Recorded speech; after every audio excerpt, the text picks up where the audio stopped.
నమస్తే. జై శ్రీరామ్. ఈరోజు మనము ఒక వ్యక్తి గురించి మాట్లాడకపోతున్నాము.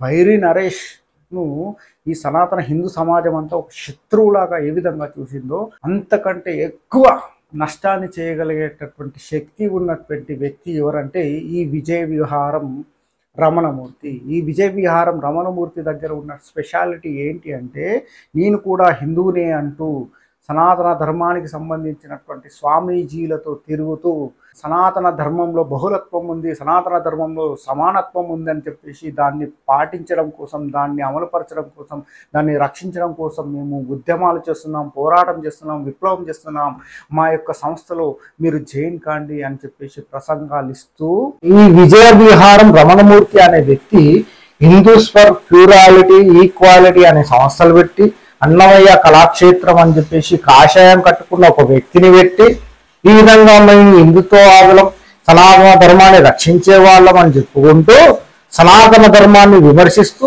సనాతన ధర్మాన్ని రక్షించే సంస్థల పట్ల వ్యతిరేక భావాన్ని ప్రచారం చేస్తూ, ఎవరైతే హిందువులకు వ్యతిరేకంగా ఉన్నారో, ఎవరైతే హిందుత్వాన్ని కించపరుస్తున్నారో వాళ్ళ దగ్గరికి వెళ్ళి, నేను మీలాంటి నాస్తికుడిని కాదు, మీలాంటి కమ్యూనిస్టును కాదు, మీలాంటి మావోయిస్టును కాదు, కానీ మీరు వేసే పని అంతా మంచిదే, మీరు అవలంబిస్తున్న తీరంతా మంచిదే, మీరు ప్రజల కోసం పనిచేస్తున్నారు, సమాజాన్ని స్థాపించడం కోసం పనిచేస్తున్నారు, మీ విధానాలు నాకు నచ్చుతాయి, మీ విధానాల కోసం నేను పోరాడతాను, మీ వెంట నేను ఉంటానని చెప్పుకుంటూ, మరోవైపు అసలు గోమాత గోమాత అంటున్నారు. ఆ గోమాతను చంపుతుంటే అందులో ఉన్నటువంటి సకల దేవతలు ఏం చేస్తున్నాయని చెప్పేసి విటకారంగా మాట్లాడుతూ వెకిలి నవ్వులు నవ్వుతూ ఈ సనాతన ధర్మాన్ని పాటించే ఈ వ్యక్తులందరూ ఆర్యులని, ఈ ఆర్యులందరూ బయట నుంచి వచ్చారని, వీళ్ళందరూ ఈ దేశంలో ఉండే హక్కు లేదని మరోవైపు మాట్లాడు చిన్నజీయర్ స్వామి ఆశ్రమానికి వెళ్ళి మాకు చిన్నజీయర్ స్వామితో సంబంధాలు ఉన్నాయి అని చెప్పేసి చాలా మంది స్వామీజీలను అట్రాక్ట్ చేసుకునే ప్రయత్నం చేస్తున్నారు. గోమాత దేవత ఎట్లయిందని చెప్పేసి మాట్లాడుతూ,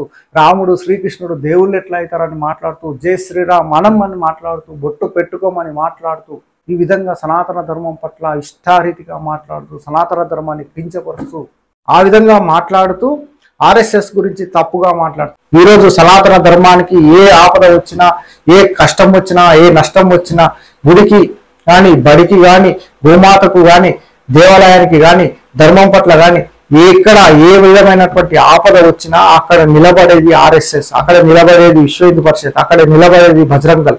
అటువంటి ఈ సంస్థలను ఈ విజయ విహార రమణమూర్తి మతోన్మాద శక్తులని, మతోన్మాద వ్యక్తులని చెప్పేసి ఈ విధంగా రెండు నాలుకల ధోరణిని ప్రదర్శిస్తూ, రెండు ముఖాలు కలిగిన వ్యక్తిగా ప్రదర్శిస్తూ తన యొక్క రూపాన్ని స్పష్టంగా పబ్లిక్ లో చెప్పుతున్నప్పటికీ కొంతమంది స్వామీజీలు, కొంతమంది వ్యక్తులు ఇతడి మాయలో పడుతున్నారు, ఇతడేదో గొప్ప సనాతనవాది అని, ఇతడేదో గొప్ప హిందుత్వవాదని, మమ్మల్ని రక్షించే వ్యక్తి అని చెప్పేసి వీళ్ళు అమాయకంగా నమ్ముతున్నారు. కాబట్టి ఈ వ్యక్తి పట్ల అప్రమత్తంగా ఉండాలి. ఈ వ్యక్తి చేస్తున్నటువంటి కుట్రల పట్ల మనం అప్రమత్తంగా ఉండాలి.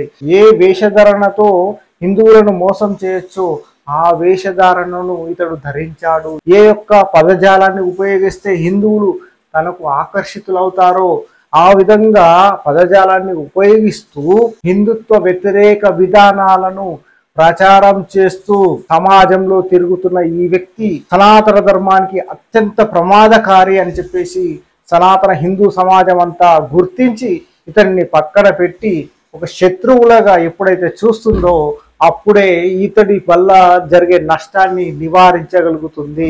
ఈ వీడియోను అందరికీ షేర్ చేయండి. ఈ ఛానల్ను సబ్స్క్రైబ్ చేసుకోవాలని హిందూ సమాజానికంతా కోరుకుంటూ జై శ్రీరామ్, హర హర మహాదేవ్.